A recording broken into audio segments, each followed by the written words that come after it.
अस्सलामु अलैकुम दोस्तों। आज हम बात करेंगे एक ऐसे खास और ज़रूरी इस्लामी विषय के बारे में जो मस्जिदों से लेकर सड़कों तक मुस्लिम समाज की भलाई के लिए काम करता है। इसका नाम है वक्फ और इसकी देखरेख के लिए बनाया जाता है वक्फ बोर्ड।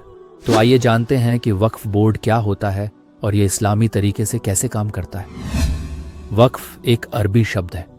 इस्लाम में वक्फ का मतलब है कि कोई भी जायदाद जैसे ज़मीन, पैसा या इमारत को अल्लाह के नाम पर हमेशा के लिए दान कर देना ताकि उसका फ़ायदा अच्छे कामों में होता रहे। दोस्तों, क्या आपको पता है वक्फ की शुरुआत कहाँ से हुई? एक बार हज़रत उमर रज़ियल्लाहु ताला अन्हु को खैबर में एक ज़मीन मिली। उन्होंने हुजूर सल्लल्लाहु अलैहि वसल्लम से पूछा कि क्या करें।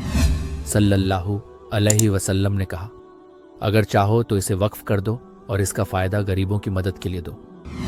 यहीं से वक्फ की शुरुआत मानी जाती है। ये एक ऐसा नेक काम है जिसका सवाब मरने के बाद भी मिलता रहता है।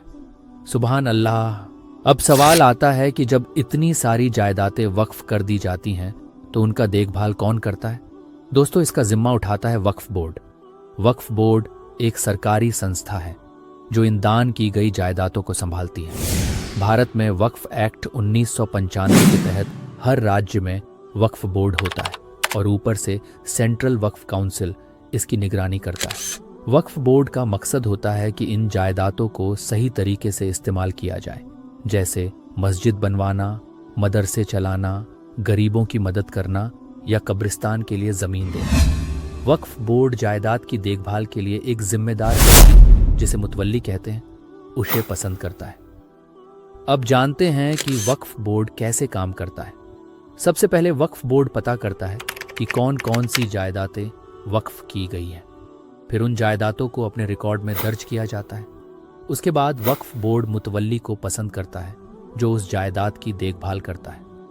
फिर बात आती है सुरक्षा की, तो कोई भी व्यक्ति वक्फ की ज़मीन पर कब्जा करने की कोशिश करे या गलत तरीके से इस्तेमाल करे तो वक्फ बोर्ड कानूनी कार्रवाई करता है। वक्फ की जायदाद से जो आमदनी होती है, जैसे किराया या खेती से, वो मस्जिद, मदरसा या गरीबों की मदद में लगाई जाती है और ये सब इस्लामी नियमों के मुताबिक किया जाता है। वक्फ की जायदाद न तो बेची जा सकती है, न ट्रांसफ़र की जा सकती है और न ही विरासत में दी जा सकती है, क्योंकि ये अल्लाह के नाम की अमानत होती है।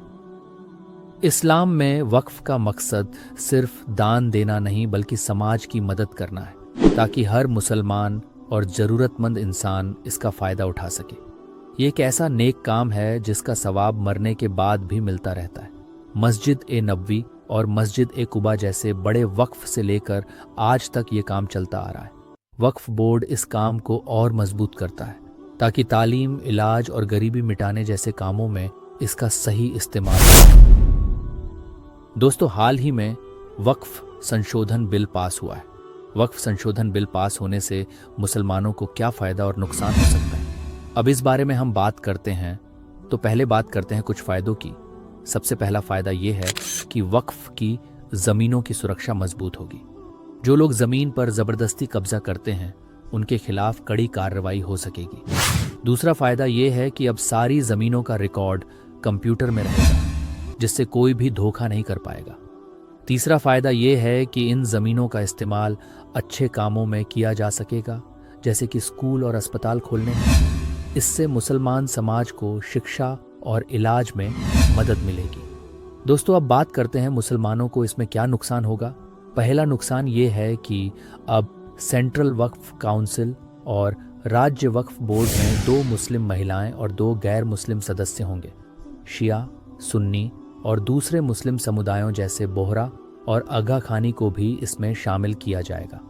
इससे धार्मिक मामलों में बाहरी दखल हो सकता है और सामुदायिक एकता पर असर पड़ सकता है। दूसरा नुकसान ये है कि अब ज़िला कलेक्टर ये तय करेगा कि कोई संपत्ति वक्फ की है या सरकारी।